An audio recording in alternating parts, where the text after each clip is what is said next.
दिवस झालं आमच्या भागामध्ये खूप पाऊस आहे. तर बघा ना कसे रिकामे ढग आहेत ना, तर ते डोंगरावरती येऊन थांबलेले आहेत. जसं स्वर्ग अवतरला आहे. माझ्या टेरेस गार्डनवर मी झाडं पण लावलेली आहेत, तर ते तुम्हाला दाखवते. खूप डवरलेले आहेत आता.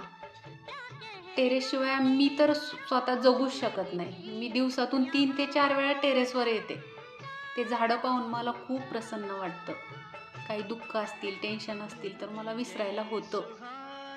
असं प्रत्येकाला होत असणार. तुम्ही झाडं लावा, त्यामधला आनंद शोधा, तुम्हाला सापडेल.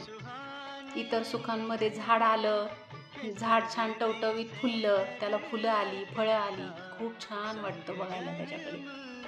या कुंड्यांमध्ये जे झाडं लावलेले आहेत ना, तर त्याला मी माझ्या किचनमधूनच खत मिळवते. फक्त शिजवलेलं अन्नाचं खत मी बनवत नाही.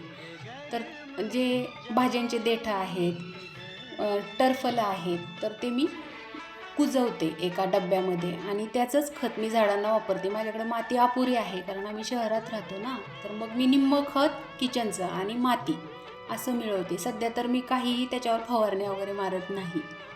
तर कशी वाटली आमची बाग बघा. आत्ता सध्या माझ्या टेरेसवर मिरच्या आहेत, अळूची पानं आहेत, वांगी 1-2च येतात कारण वांग्याच्या झाडाला खूप मोठा डब्बा किंवा ड्रम पाहिजे असतो, तर तो सध्या नाही आहे. तर वांगे पण 1-2 1-2 1-1 झाड देतं मला. आणि भेंडी येतात. मिरच्या मला कधी विकत आणाव्या लागत नाही, टोमॅटो आणावे लागत नाही आणि अळूची पानं. तर ह्या भाज्यांचा आम्ही आस्वाद घेतो.